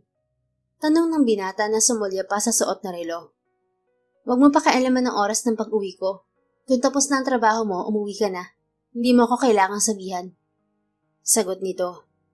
Maliit ang naging tango ng binata at pinagmasdan ang nakayokong CEO. Akala nito ay nawala na ang harang sa pagitan nila. Pero mukhang mas tumaas pa yon matapos ang nakakailang na nangyari sa kanila sa biyahe. Get out! Taboy ni Emmy dito. Seryoso niyang tiningala si Max. Yes ma'am, ingat po kayo. Ngumiti pa rin ito. Nang marinig niya ang pagsarado ng pinto ay doon niya lang sinundan ng tingin ng binata. Hanga siya sa pasensya na mayroon ito, lalo na sa kanya. Laging nakangiti si Max at hindi niya naringgan ng kung anong sinasabi against her. Ramdam niya ang paggaan na pakiramdam sa puso. Malalim na ang gabi nang lumabas ng kumpanya si Emmy matapos ang trabaho. Tanging security guard na lamang ang nakita niya. Nasa labas siya ng kumpanya at hinihintay ang kanyang driver na tinatawagan lang niya kapag pagod siya sa trabaho at ayaw niyang magmaneho. Miss Emily. Nagulat pa siya nang makita si Max. Diyos ko, ginulat mo naman ako, Secretary Max. Bakit nandito ka pa? Gabi na. Ngumiti ang binata. Nakapamulsa itong umakyat sa ilang baitang na hagdan. Ang mga mata ay kumikislap habang nakatitig sa kanya. Nagtatakang napaatras ang matandang dalaga. Sunod-sunod na napakurap hanggang sa huminto si Max sa tapat niya. Sinadya po kitang hintayin. Gusto ko kasi magpasalamat dito. Itinuro ni Max ang bagong 2-person folding elderly electric scooter. Di hamak na mas maganda yon at mas malaki sa nasira niyang foldable scooter.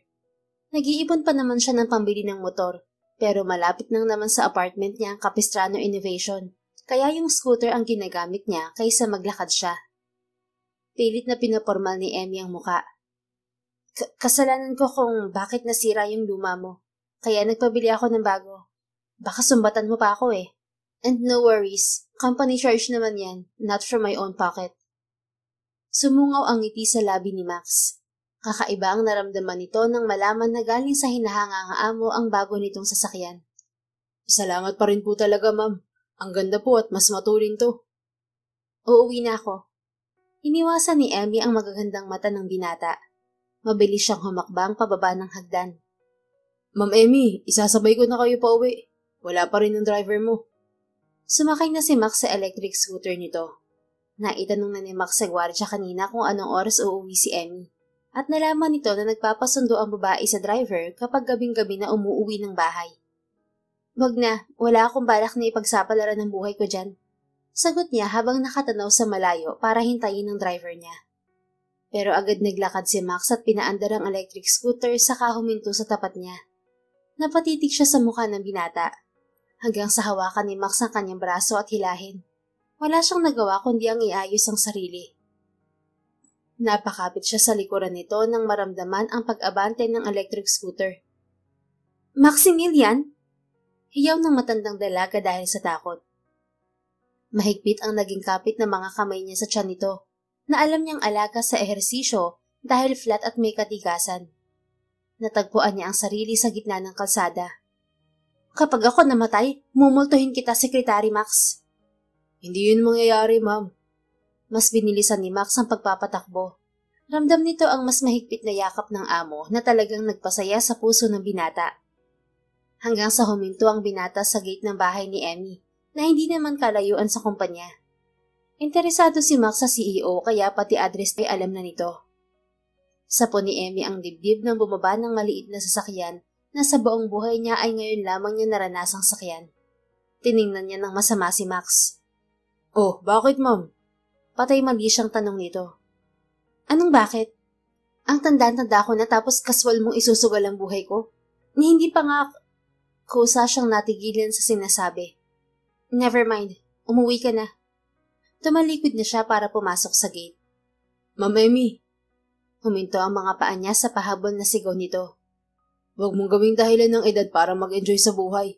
Sa totoo lang, madadaya mo ang edad pero ang nararamdaman, hindi. Rinig niyang sigaw ni Max. Anong sinasabi mo? Galit siyang lumingon dito. Ngumiti lang ang sekretarya. Alam mo ang tinutukoy ko. Ikaw kaya ang pinakamatalinong babae na nakilala ko. Good night, Emily. Kinindatan siya nito bago umalis. Sa tawag nito sa buo niyang pangalan ay parang iba ang dating. Parang ang sarap sa pandinig. Hindi na malaya ng matandang dalaga ang mapangiti. Hindi ba't napakagaan kasama ng binatang yun? Hindi lang nagtatrabaho si Max para sa kanya. Nagmamalasakit din. Kinabukasan, maagang pumasok si Emmy sa kumpanya. Good morning, Ma'am Emily. Bati ni Max nang sumalubong sa kanya. Ipinagbukas pa siya nito ng pinto na lihim niyang ikinangiti. Araw-araw, parang nasasanay na siya sa presensya nito. Napapansin din niya na parang gumagaan ang pakiramdam niya kapag nakikita si Max. Natigilan siya nang maabutan sa mesa ang kape at sandwich. Nilingon niya ang sekretaryo sa mesa nito. Umupo na siya sa swivel chair. Nahihiyang lumapit sa kanya si Max habang hindi makatingin ng tuwid. Para sa'yo yan, ma'am. Ayaw ko ho kasi kayong magutom. Anito. Magkano to? May coffee naman sa pantry. Bakit gumastos ka pa? Agad na nagtaas ng mukha si Max. Libre ko na yan, ma'am. Mas masarap po yan kaysa sa timpla kong kape sa pantry. Eat well, ma'am. Iniwanan na nito si Emmy. Lihim niyang sinulyapan ang gwapong binata sa labas ng office. Makalipas ang ilang oras ay lumabas ng opisina si Emmy para sa client meeting. Habang naglalakad palabas ng admin department ay may isang empleyado ang lumapit sa kanya. Ma'am, pinabibigay po ni Miss Jolly. Mga finance reports daw po na kailangan nyo. Tila nataranta ang babae na pakiwari niya ay bago sa admin department. Naku ma'am, mali ho. Ito po pala. Sorry po. Nanginginig sa takot na bawi ng babae bago inabot ang ibang kulay ng folder sa kanya. Seryosong humarap si Emmy dito. Abang na abang naman ang lahat sa gagawin niyang pagsusungit sa pobreng babae na mukhang bagets pa. Hanggang sa ngumiti ang matandang dalaga. Maayos na tinanggap at ibinalik ang folder dito matapos silipin at may pinirmahan na kung ano roon. Thank you. Anya sa babae dahilan para lumaglag ang panga ng mga empleyado ng Capistrano Innovation Company sa admin department na nakasaksi sa epic scene na yon. Inaasahan ng lahat na may matatanggal na namang baguhang empleyado at iiyak pero walang naganap na sigawan at iyakan. Naglakad na si Emmy habang may maaliwalas na anyo. Napatingin ang lahat kay Max na humabol dito. Ma'am Emmy! Sigaw ng nakangiting binata na hinintay naman ng CEO. Sabay silang naglakad. Mas nagulat ang mga ito nang alalayan pa ni Max ang matandang dalaga pababa ng hagdan. Naaamoy niyo bang naaamoy ko? Tanong ni Judy Ann sa mga kasamahan. Ito ang pinaka-chismosa sa admin staff na laging pinupuna si Emmy. Hindi ito matanggal dahil magaling naman sa trabaho at malapit na rin mag-retire dahil matanda na. Something's fishy between kay Bagets at kay Tanda. Sang-ayon ni Claudine, isa sa tropang chismosa sa admin. Takang-taka ang mga ito dahil nakasanayan ng lahat ang masamang ugali ng CEO. Hindi rin ito nakikipaglapit sa kahit na sino, bukod sa kaibigan nitong si Jolly. Pero ngayon, mukhang may bagong pagchichismisan ng mga ito na issue. Kaswal na nagmamaneho si Max papuntang hotel para ihatid si Emmy sa kikitain nitong kliyente. Napalingon siya sa babae na nakapikit. Mukhang nakatulog na sa biyahe. Napangiti naman siya. Sandali niyang itinigil lang sa sakyan. Itinabi niya ang hinubad na suit sa katawan nito. Maingat niya rin hinapulos ang isang kamay sa pisngi ni Emmy. Nagtataka siya kung bakit walang lalaki ang nakakakita sa magandang babaeng to. Pero dapat yati magpasalamat siya. Dahil kung meron ng nagmamay-ari sa CEO, malamang maiinggit na lamang siya habang buhay sa lalaking minamahal ni Emmy. Sigurado na si Max na may pawang na ito sa puso niya, regardless sa agwat ng edad nila. Pero hindi niya yun maaamin dito, dahil wala pa siyang kayang maipagmalaki dito. Langit at lupa ang agwat ng buhay nila. Kung liligawan niya ito ay baka mabasted lang siya, at mas lalo itong pagtawanan at ibuli patalikod ng mga tauhan sa kumpanya. Hanggang sa magmulat ng mata si Emmy, nagtama agad ang mga mata nila. Matulin siyang napabalikwas. Relax. Mahinahong ani Max. Napatitig siya sa lalaki nang makita ang blazer sa ibabaw niya. Wala akong ginawa sa iyo, ma'am. Kung mayroon man, sisiguraduhin kong nakatingin ka sa mata ko habang... Aray! Binato ito ni Emmy sa mukha nito ng blazer at lumabas ng kotse dahil nasa parking na sila ng hotel. Natatawang sumunod si Max. Hindi na ito sumama kay Emmy. At nang matapos ang meeting ay bumaba na si Emmy sa lobby ng hotel. Kitang-kita niya ang ngiting-ngiting binata habang nakikipag-usap sa isang babae. Pinilig na lang niya ang ulo nang makaramdam ng inis. Kaya wala siyang pasabing lumabas ng hotel. Natanaw ni Max sa labas ang umaabanting sasakyan ng amo. Iniwan nito ang dating kaklase na nasa reception desk. Nagmamadali itong lumabas ng hotel bago patakbong lumapit sa kotse na umaandar na ng bahagya. Hinampas ni Max ang bintana sa driver's seat para pahintuin si Emmy. Ma'am Emmy, sasakay ako. Isabay niyo na ako. Pero hindi nakinig ang CEO. Nakapamewang ang hinihingal na binata nang tanawin ang papalayong sasakyan. Ang hirap talaga intindihin ng mga babae. Hay, tinoyo na naman ang isang yun. Usal niya. Nakangiting tinanaw ni Emmy sa side mirror ang iniwang sekretaryo, hanggang sa tumunog ang kanyang cellphone. Hello, Nurse Sheila? What is it? Maingat nang pinakinggan ng sinabi ng nurse ng mama niya sa kabilang linya. What? Bulalas niya matapos marinig ng sinugod ng kanyang ina sa ospital dahil hirap sa paghinga. Nandito po kami sa St. Augustine Hospital, ma'am. Wika ng tagapag-alaga nito. Sige, papunta na ako dyan. Kinaumagahan ay tinipon ng COO na si Jolly ang lahat ng empleyado ng kumpanya. Lahat naman ay matyagang naroon para makinig. Everyone, on leave ang ating CEO dahil nasa ospital si Mrs. Capistrano. Kaya ako munang in charge sa lahat. Kung may problema ako, sabihan niyo maliwanag. Anunsyo ni Jolly na sabay-sabay sinang-ayunan ng lahat. Malungkot si Max sa narinig kaya matapos ang anunsyo ay wala siya sa sariling nagtungo sa mesa. Tinanaw niya ang glass wall sa opisina ng CEO. Nag-aalala siya rito. Aaminin niya, napalapit na ang loob niya rito kahit na napakaprangka nito at moody. Ang kuryosidad niya sa matandang dalaga noon ay napalitan na ng paghanga. Matalino si Emmy na labis din niyang hinahangaan dito. Sa tuwing kasama siya nito sa mga meetings at presentation, napapanganga na lamang siya sa labis na paghanga rito. Alam niyang may soft side din si Emmy. Marahil dala lamang ng pressure sa kumpanya kaya palagi itong moody at mabilis mainis, lalo na sa mga empleyado na hindi sumusunod sa patakaran nito. Isang araw na parang robot si Max sa trabaho. Pakiramdam niya'y kulang ang araw niya at nakapagtatakang napagod siya kahit nagbasa lang siya ng dokumento na ibibigay kay Emmy sa oras na bumalik ito. Maging sa pangalawa, pangatlo at pang-apat na araw ay ganoon siya, walang gana. Hanggang sa abutan na ng ilang linggo ay hindi pa rin nakakapasok ang kanilang CEO. Laylay ang malapad na balikat ni Max habang nakaupo sa sariling mesa. Nangungulilan na siya ng lubos sa kanyang matandang dalagang CEO. Hanggang sa lumapit si Jolly kung nasaan si Max. Otomatikong tumindig ang binata. Miss Jolly, bati niya. Kukunin ko lang ang ibang files na kailangan ng pirma ni Emmy. Pupunta ako sa ospital para dalhin ng mga papeles sa kanya. May tarantang kinuha ni Max sa mga kailangan bago iniabot sa kaharap. Hinawakan niya yon ng mariin. Dahilan para tingnan siya ni Jolly na may pagtataka. Pakikamusta po ako kay Mrs. Capistrano, lalo na kay Ma'am Emily. Pakisabi po magpakatatag siya. Malungkot niyang bilin. Kahit nagtataka ay tumango naman si Jolly bago kinuha ang dokumento at umalis na. Naiwang tulala si Max. Gusto niya sanang damayan si Emmy sa pinagdadaanan nito ngayon. Nakahanda na ang balikat niya para sa dalaga. Natapos ang maghapon na trabaho ay wala sa sariling lumabas si Max ng kumpanya. Madilim at overtime na nga siya kung tutuusin. Samantala, halos sa ospital na rin tumira si Emmy upang bantayan ng ina. Gusto niyang sulitin ang mga panahon sa piling ng mama niya, kaya nagdesisyon siya na mag-leave na muna sa kumpanya. Ano ang nararamdaman niyo, Mama? Tanong niya rito nang magmulat ng mga mata si Helen. Ayos lang ako, anak. Nakangiting niyakap niya ang kanyang mama. Ilang linggo na siyang nag-aalala mag-isa dahil sa problema sa kalusugan ng ina. Sa mga ganitong panahon, naisip ni Emmy kung gagaan kaya ang daladala niya kung may katuwang siya sa buhay.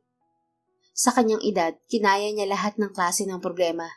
Ngayon, hindi niya alam kung bakit sumagi sa isip niya ang pagkakaroon niya sakali ng makakasama sa buhay. Napagtanto niyang nakakapagod at nakakalungkot din palang mag-isa. Emily, mahina na ang puso ko. Sinulyapan niya ang ina. Gusto ko bago to tumigil, makita kitang may kasama sa buhay, Emmy anak. Gusto kong masiguro na may lalaking mag-aalaga sa'yo kapag wala na ako. At may anak ka na kasama. Mama, stop saying that. Happy ako na tayo lang dalawa. Basta palakas ka, okay? Pakiusap anak, magmahal ka. Umiiyak na niyakap ni Emmy ang ginang. Nakausap niya ang doktor kanina. Mahina na talaga ang puso ng mama niya. Baka raw sa susunod na atakihin ito ay hindi na magawang isalba pa ng doktor ang buhay ng mama niya. Masakit man, pero alam niyang nasa dulo na ito ng dapit hapon. Malungkot siyang lumabas ng kwarto nang makatulog ang ina. Doon niya nakita sa hallway ang isang tila mag-asawang habang may kargang bagong silang na sanggol. Napatitig siya roon habang may luha. Hindi ba't maganda naman talaga ang pangarap ng mama niya sa kanya? Pero paano niya yun basta-basta makukuha? Natagpuan ni Emmy ang sarili sa loob ng opisina niya. Umiiyak siya sa isang sulok habang madilim ang paligid.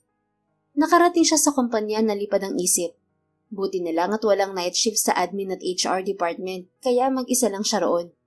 Sandali din siyang pumasok sa CR, at baka dinatnan na siya pero wala pa rin. Kaya mas lalong bumigat ang puso niya. Samantala, huminto ang scooter ni Max sa kumpanyang pinapasukan. Hindi siya makatulog kaya ito ang tinungo niya. Nagpaalam siya sa night shift na guard na may kukunin lang sa office. Pumasok siya sa loob at nagtaka siya dahil nang hawakan niya ang doorknob ng office ni Emmy ay bukas yon. Rinig niya sa dilim ang iyak. Kinilabutan siya sandali pero dahil pamilyar ang boses na yon ay tuluyan siyang pumasok. Ma'am Emily? Natigilan ang matandang dalaga. Nilapitan agad siya ni Max na bumabaha ang pangamba. Hinawakan niya ang magkabila nitong pisngi. Anong nangyari, ma'am? Tanong niyang nag-aalala. Anong ginagawa mo rito, Secretary Max?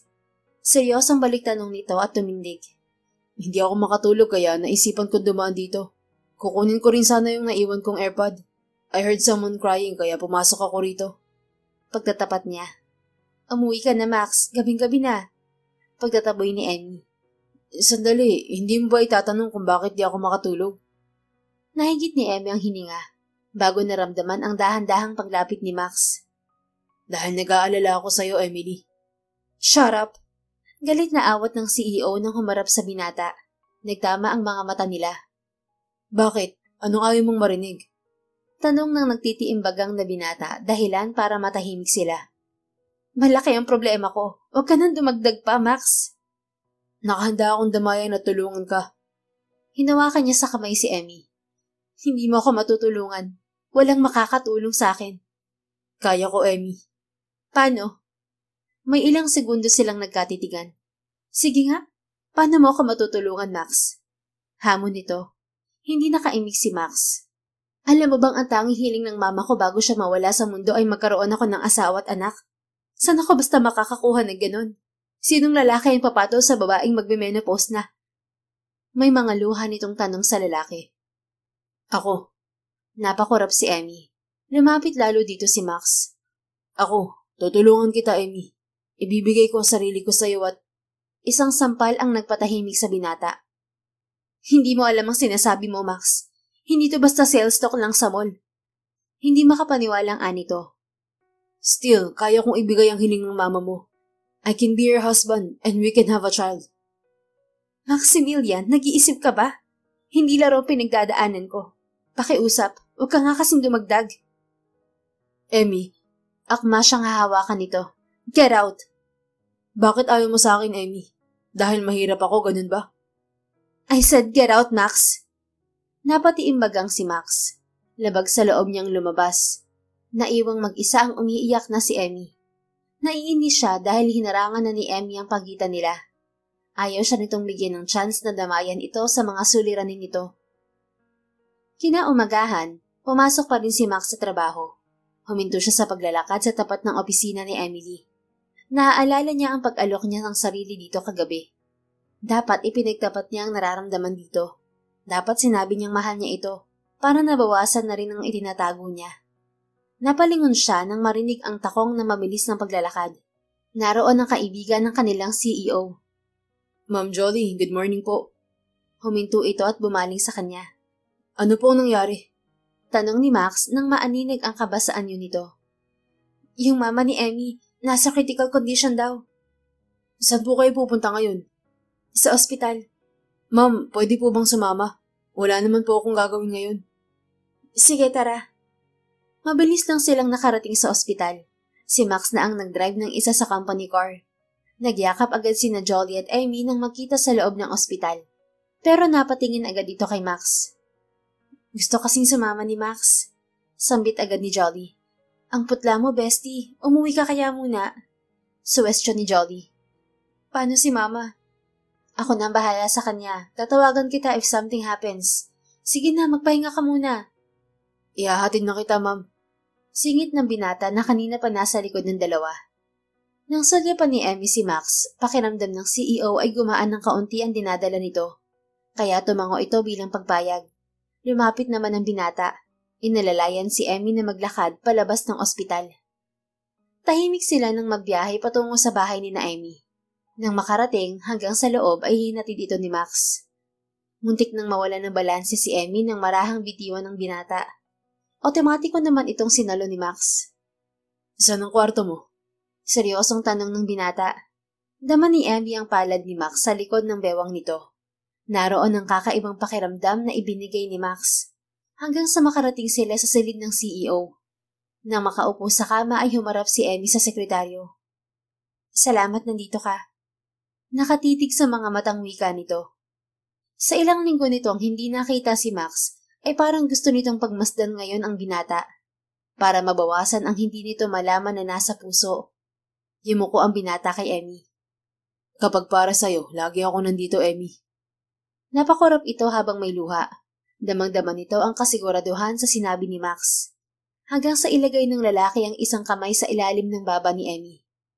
Dahil mahal kita, kaya handa akong ibigay ang sarili ko sa'yo. Pagtatapat ni Max. Nakita niya ang pag-awang ng labi ni Emmy. kaya mabilis niyang sinapo ang pisngi nito at hinalikan. Natuwad ng dalaga. Ramdam nito ang labi ni Max. Gusto nito ang sensasyong dumadaloy dito.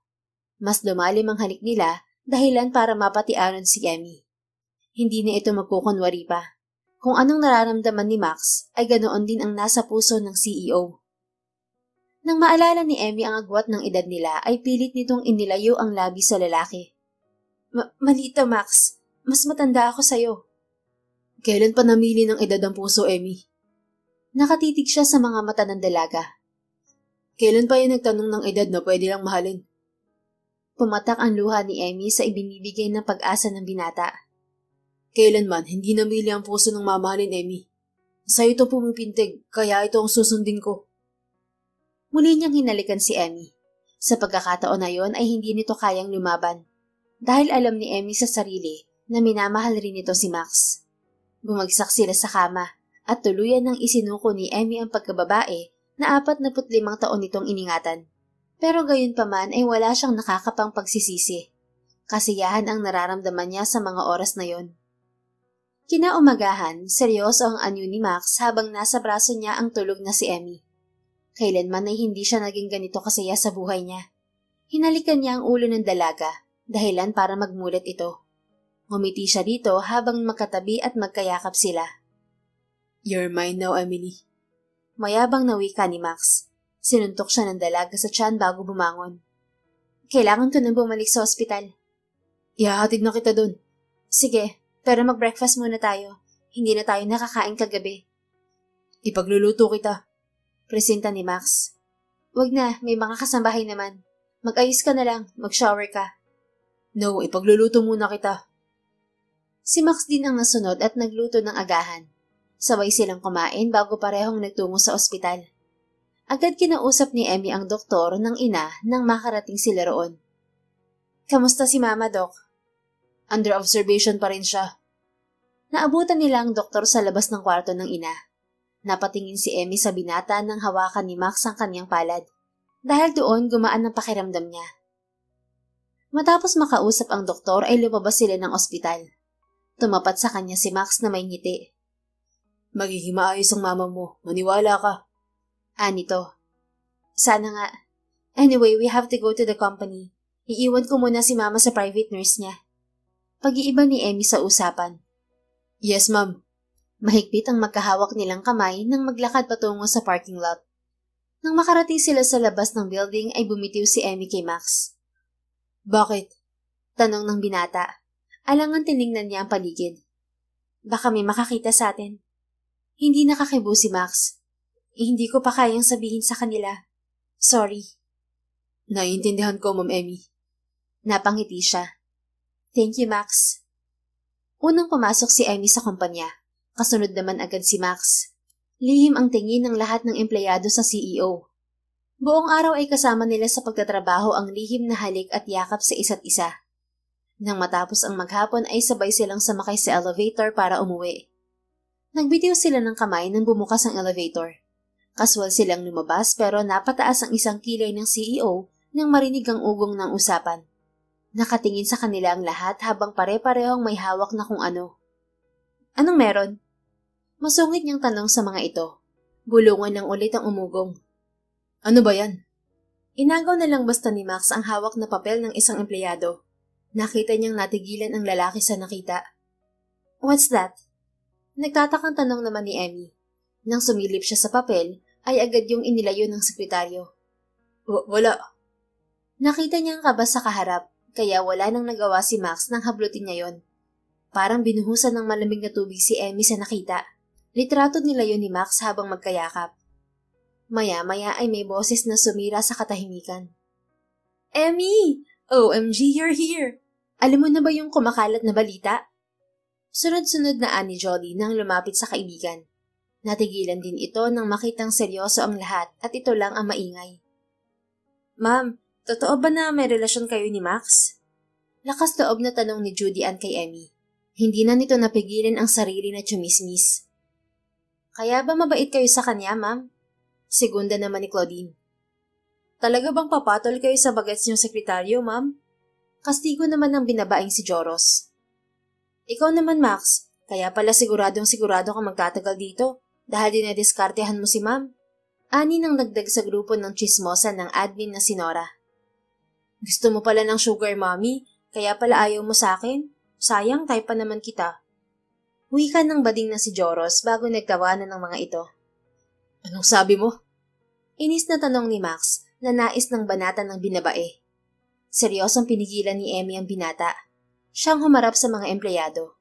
Pigil ang luha niya. Ayaw niyang magpakita ng kahinaan sa mga ito dahil lalo na siyang hindi irerespeto ng mga ito. Hindi totoo ang nalaman niyo, okay? Napakunot noo si Max. Wala kaming relasyon ni Max. Hindi na sana kayo nagsayang ng oras para lang mag-print ng buwisit na picture na yan. Sinayang niyo pa ang ink ng company. Gusto niyong katasin ko yan sa sahod niyo? Galit niyang nilukot ang papel. Natahimik ang lahat dahil lumabas na naman ang pagkadragon niya. Kayo nang nagsabi, matandang dalaga na ako. Amoy lupa, pabulok na. Wala nang asim at kung ano-ano pa. Kaya itigil niya ng pag-iisip ng ganyan. Kontrol ni Emmy ang luha nang muling magsalita. Inuulit ko, wala kaming relasyon ni Max. At simula ngayon, sa oras na malaman ko pang pinagchichismisan niyo kami, hindi ako magdadalawang isip na tanggalin kayo, kahit gaano pa kayo katagal sa kumpanya ko. At wala kayong pakialam sa buhay ko, okay? Sumusobra na kayo, at hindi ko na ito tolerate ang pagiging chismosa niyo. Stop mocking me kung ayaw niyong pulutin kayong lahat sa kangkungan. I'm the boss here, kaya wala kayong karapatan na i-mock ako, lalo na kapag nakatalikod. Mabilis siyang lumabas ng kumpanya pagkatapos ng mahabang litanya. Rinig niya ang pagtawag ni Max pero hindi niya ito pinansin. Agad siyang nagtungo sa kotse, hanggang sa may nagbukas ng pinto na yon at sumakay bigla. Anong wala? Kunot na kunot ang noong tanong ni Max nang hawakan siya nito sa braso. Wala lang ba yung nangyari sa atin? Emily, we've kissed and we've made love. Tapos secretary at CEO lang ang lahat. Anong gusto mong sabihin ko? Balik tanong niya. Na mahal mo ako, Emily. Napakurap ang CEO sa narinig. Kasi ako gusto kong ipagsigawan na mahal kita. Hindi ko kayang hindi ka mahalin kahit na moody ka.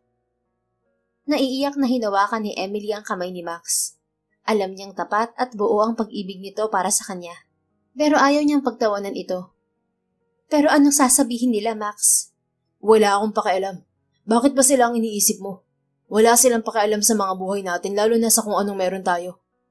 Mahal kita, Emmy. Yun ang mahalaga. Pahayag ni Max. Hindi ko kaya magbingi-bingihan sa sasabihin ng mga tao sa iyo, Maximilian. Yung nangyari sa atin, kalimutan na natin yun. Bata ka pa, marami ka pang makikilala. Makakalimutan mo rin ang matanda at menopausal na ako. Hinalikan niya ito sa pisngi bago pinabalik ang lalaki sa company. Tumalima naman ito. Isang linggo na matapos lumabas ang malita tungkol sa kanila ni Emmy. Hanggang ngayon ay kalat na kalat pa rin na sugar mommy niya ito. Nakatanggap siya ng panghuhusga at kung ano-anong panlalait dahil nagmahal lang siya ng may edad na babae. Malinaw sa kanyang hindi kasalanan na mahalin niya ang katulad ni Emmy dahil hindi naman namimili ang puso ng mamahalin. Sa lahat ng pagkakataon, paulit-ulit niyang pipiliin si Emily. Pero ito ang pilit na umiiwas sa kanya. Malungkot na inabot ni Jolly kay Max ang isang papel. You're fired, Max. Ani Jolly. May luhang tumingala ang binata. Nasaan si Emily? Tanong niya na hindi nababahala sa pagkawala ng trabaho. Mas iniisip niya ang dalaga. Flight niya ng isang araw pa. Kailangan niyang dalhin si Tita Helen sa Amerika. Yun kasi ang advice ng doktor. Napapikit si Max. Hinawakan naman ni Jolly ang balikat ng binata. He wants to tell you something, Max. Agad niyang sinalubong ang tingin nito. Pero para siyang pipi na walang masabi. Sabihin ko raw sa'yo na masaya siyang makilala ka, Max. Pakisabi naman na pigil ang luha ni Max nang titigan si Jolly. Na mahal ko siya. Yun lang ang naiwan niyang salita para sa babaeng minamahal. Nang matanggal sa trabaho ay nagsimula muli siya sa ibang kumpanya. Naging sekretaryo siya ng isang banyagang matanda. Investor ito sa Pilipinas at nagmamay-ari ng ilang hotel at condominium sa bansa at sa Australia. Tuluyan na niyang na-enjoy ang trabahong yun kaysa maging programmer. Si Emmy ang nagbigay sa kanya ng opportunity na maging sekretary, kaya parang ayaw na niyang alisin sa sistema niya yon. Dinala siya ng boss niya sa Australia. Bukod sa pagiging amo ay tila tumayong ama na rin niya ito dahil sa magandang pagtrato nito kay Max. Ganoon din naman siya rito. Bago mamatay ang matanda ay pinamana nito sa kanya ang kumpanya nito sa Pilipinas dahil byuda ang amo at walang anak na tagapagmana. Naging alipin ito ng salapi at naging workaholic, kaya hindi na naharap ang pagkakaroon ng anak. Kaya lagi nitong payo kay Max na balansihin lamang niya ang oras niya sa trabaho at negosyo dahil hindi na niya maibabalik ang panahon kapag tumanda na siya na hindi nagagawa ang pagpapamilya. Mahigit 3 taon man nang lumipas, nanatiling magandang alaala kay Max si Emily. Hindi man naging maganda ang kanilang paghihiwalay, mananatili ito sa puso niya.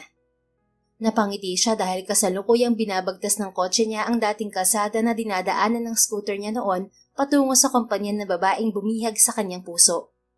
Bigla tuloy niyang naalala ang kasungitan nito, kaya napangiti siya. Naputol lamang ang pagbabalik tanaw ni Max nang tumunog ang cellphone niya. "Good morning, Mr. Guerrero. On the way na po ba kayo sa meeting niyo? Naghihintay na raw po ang client niyo sa restaurant na pinag-usapan niyo sa email." Imporma sa kanya ng kanyang sekretaryang si Vilma. "Yes, I'm on my way." Sandali pa niyang sinilip ang bintana. Nadaanan niya ang building na dating pinagtrabahuhan. Ang alam niya ay si Jolly na ang CEO ng Capistrano Innovation Company. Matapos hindi na bumalik ng Pilipinas ang babaeng hinihintay niya. May ngiting malungkot si Max. Walang nagbago. Ang puso niya ay para kay Emily pa rin. Sa nagdaang mga taon, hindi siya nagmahal ng kahit na sino. Hinding-hindi niya malimot si Emily. "Yes, nandito na ako sa restaurant, Vilma." Kausap niya sa sekretary sa kabilang linya. "Okay sir, nandyan na po si client, nasa dulong table daw po siya." Sa pagtanaw niya sa dulo ng restaurant ay naibaba niya ang tawag sa kausap. Nagtama ang mata nila ng isang babaeng nakaupo sa dulong mesa. Si Emmy. Ang babaeng ilang taon na niyang inaasam na muling makita at makasama. Ngumiti si Emmy sa kanya sa di kalayuan. Agad na nangilid ang luha ng binata. "Maxine anak." Hinawakan ni Emmy ang 3 taong gulang na batang babae. "Go to your dad. He's here, baby." Itinuro nito si Max. "Daddy!" Masiglang sigaw ng magandang bata. Pumatak ang mga luha ni Max. Sinalubong niya ang tumatakbong paslit na tila kilalang kilala siya. Otomatikong niyakap at kinarga niya ang bata. "Daddy?"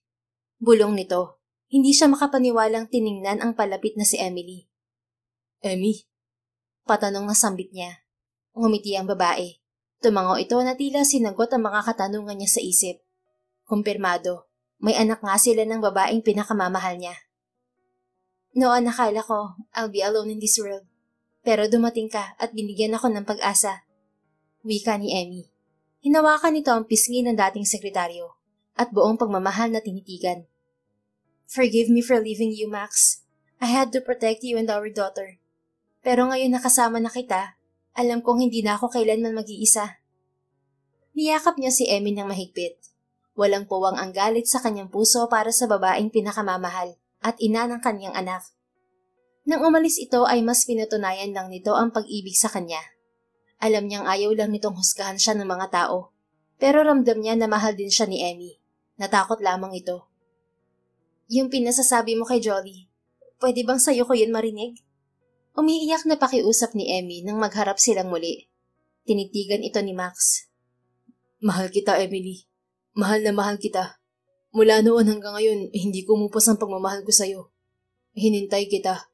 Pero kailangan ko rin kumilos para sa muli nating pagkikita. May maayos na buhay ako may offer sa'yo. Alam kong ginawa mo lang akong iwan para protektahan ako sa panghusga ng mga tao. At nauunawaan ko yun, Emmy." Umiiyak na hinalikan niya ang babae. "Mommy, Daddy!" Sambit ni Maxine na nakatakip ang mga mata, dahilan para maglayo sila. "I'm sorry, baby. Daddy missed Mommy so much." "It's okay, Daddy. Mommy misses you so much too. Come on, just kiss each other and I will close my eyes." No, tinawika ng bata sabay pikit nga nito. Mabilis naman nilang niyakap si Maxine at hinagkan nila sa magkabilang pisngi, kaya kinikilig itong tumili at nagmulat ng mga mata. Nalaman ni Max na bago tuluyang magmenopause si Emily ay nagbuntis pa ito sa anak nilang si Maxine. Hindi inilihim ni Emmy sa bata na siya ang ama nito, kaya pala kilala agad siya nito dahil laging nakikita ang picture niya sa social media. Payapa rin daw nilisan ng mama ni Emmy ang mundo nang makapag-birthday si Maxine sa ika-2 taon nito. Gusto nitong buuin nila ang pamilya nila para maging lubusan itong masaya kung saan man ito naroon ngayon. Sandali lang. Ani Max habang kinukuha ang cellphone sa bulsa. Lumayo naman ng kaunti si Emily. Pinanood nito ang pagtawag ng binata sa cellphone. Hello, Vilma? Yes, sir. Tanong ng sekretarya sa kabilang linya.